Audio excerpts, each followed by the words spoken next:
What did you say last night on the 11th hour? Just you said we are in a... I said that we are a nation adrift in unaddressed lawlessness, and I probably should have added that DOJ, how about you lower some damn lifeboats? Yeah. Yeah. I mean, it feels that way. Part of it, you feel like, oh my God, it's a lot of criming to keep up with for the DOJ, but holy crap, we better get going. I mean, first question, the Secret Service texts, are those recoverable? I mean, obviously deleting texts after they've been requested legally, I assume is another crime, but talk to us about that first. Yeah, so first of all, after there has been a request, prosecutors will often put in what are called preservation orders to try to maintain the status quo until we can get our hands on potentially relevant information. I think the OIG, the Inspector General's office, did, what in substance is the same. They said, we are requesting these texts, and thereafter, they were destroyed, they were deleted.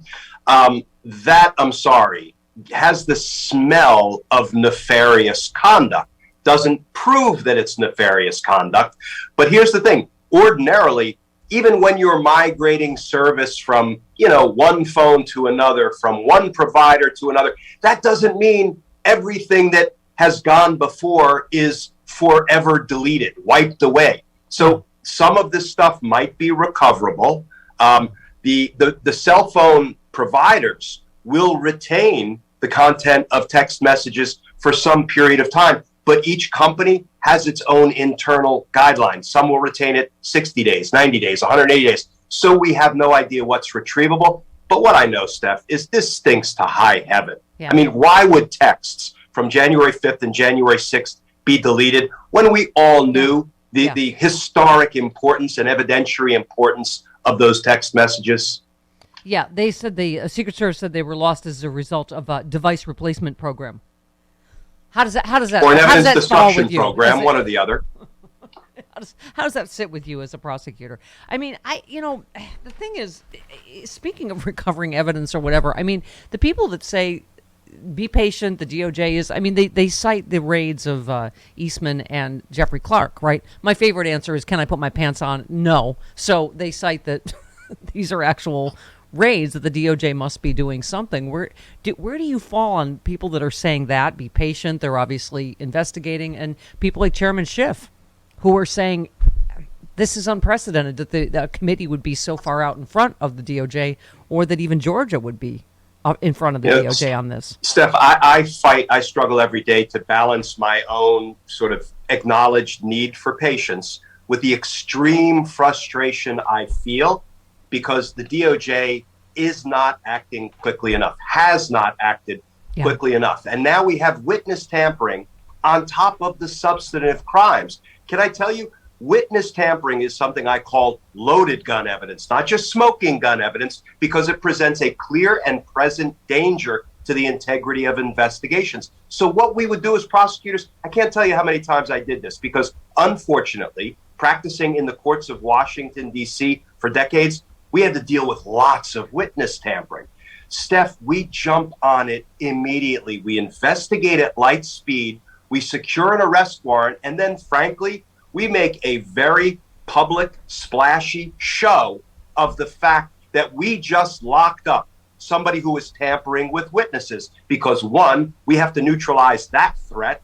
And two, we need to send a message that deters others from tampering with witnesses. Right. Steph, none of that has been done.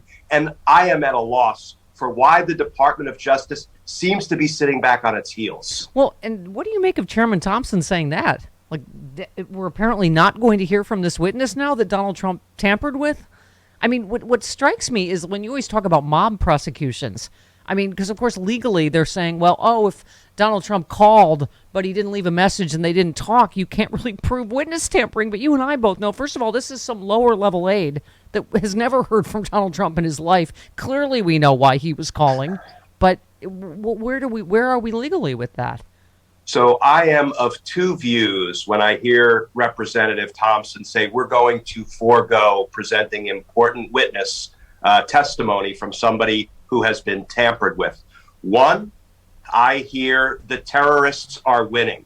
However, Yeah. the other take is, and I hesitate to say this because we've seen no signs of life from the Department of Justice, but the other interpretation is DOJ is now working on that, digging into it, and they've asked the committee, please let us deal with this witness tampering piece before you out the witness publicly and present the testimony, because we need to get this person locked into the grand jury first. In a sane, functioning Department of Justice, the second explanation is the more compelling one. Yeah. Well, yeah, you tweeted, in the absence of any overt law enforcement action by DOJ to hold insurrectionists in Congress accountable, groups like FSFP are stepping into the breach, fighting to disqualify insurrectionists from returning to Congress, continuing to try to destroy democracy from within. I think that's the other big question we all have. They were in the last J6 hearing, Glenn, they were named, these 10 members of Congress. I mean, people keep, hearkening back to the Civil War, that people were ejected that, didn't voted to not certify Lincoln's victory. I mean, where are we on every spoke, as you would say?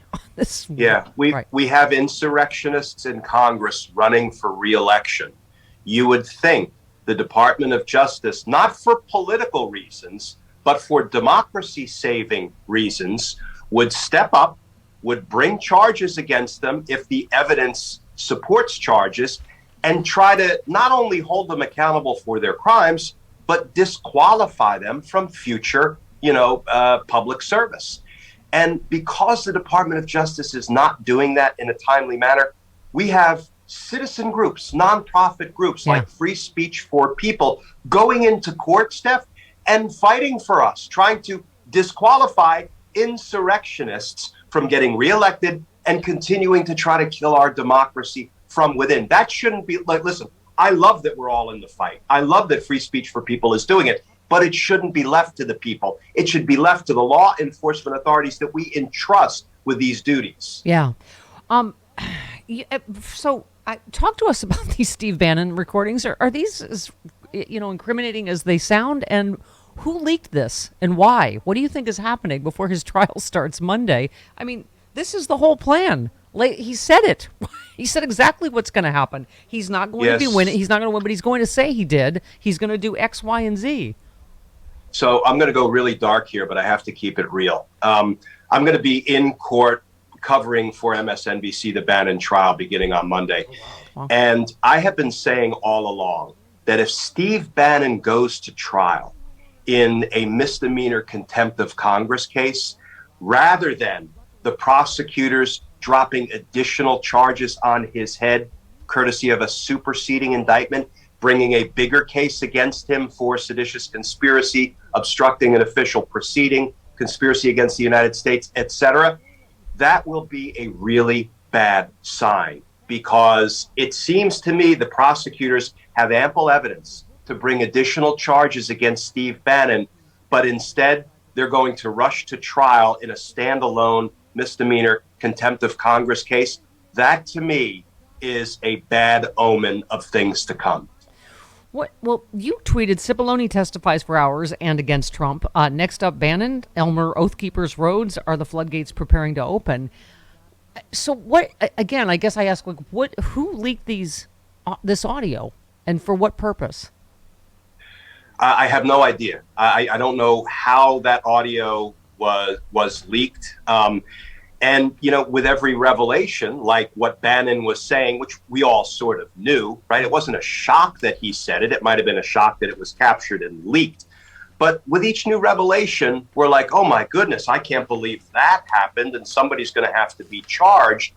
And yet we have seen exactly zero charges. And let me tell you, Steph, there's a deep injustice at work right now. There's a deep injustice. When we saw Stephen Ayers testify, this is this poor dupe from Ohio who's a cabinet maker, and he's, he plays ball with his kid. He was putting the best light, putting his life in the best light. But it's hundreds and hundreds of people like this who were summoned to D.C., who were duped, deceived, and lied to by Donald Trump into attacking the Capitol. These are the people going to prison.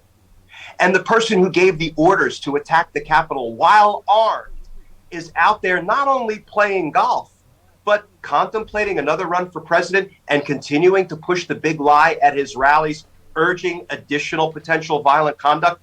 There is a deep injustice at work in America right now, with the foot soldiers being held accountable and the command structure not being held accountable, because there's no justice if there's not equal justice. And right now, there is nothing that approaches equal justice. Yeah.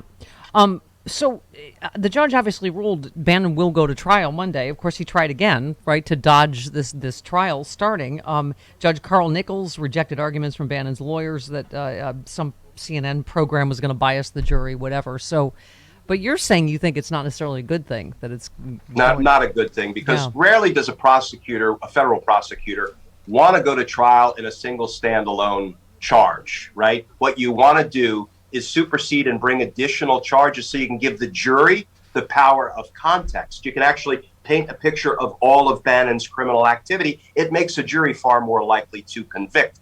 The fact that they are uncomfortable bringing additional charges and they're prepared to go to trial in this, misdemeanor standalone case, that's a bad sign. I don't know where DOJ is. I don't know why they are lagging so far behind the J6 committee. But that's the way I see it. Doesn't this audio tape implicate him as part of the seditious conspiracy? Thank you. We can indict him tomorrow. I'm a paralegal.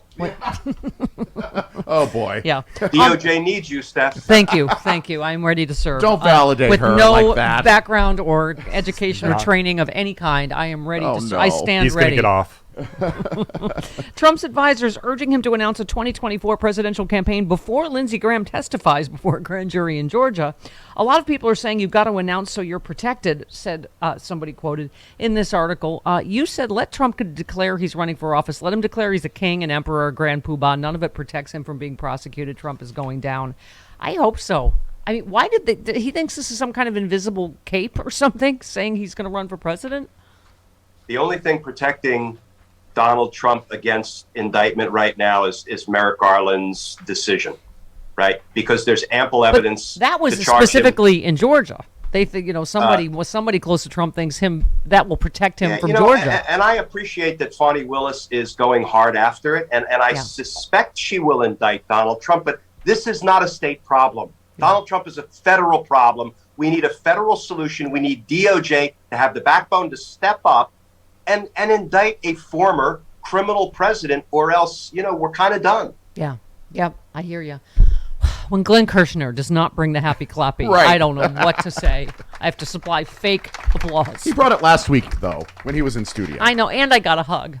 And I got to meet your fantastic... Big hug, and I'm still enjoying that. Yay. I got to meet your fantastic wife, who played her part brilliantly. Yes. We were like, She's look mad. Okay, Captain America. Hopefully next week will be better. We'll see you then. Hopefully. All right. Love bye, you, honey. Steph. Bye. There he See goes. you guys. There he goes. Thanks, Justice Warrior, Glenn Kirschner.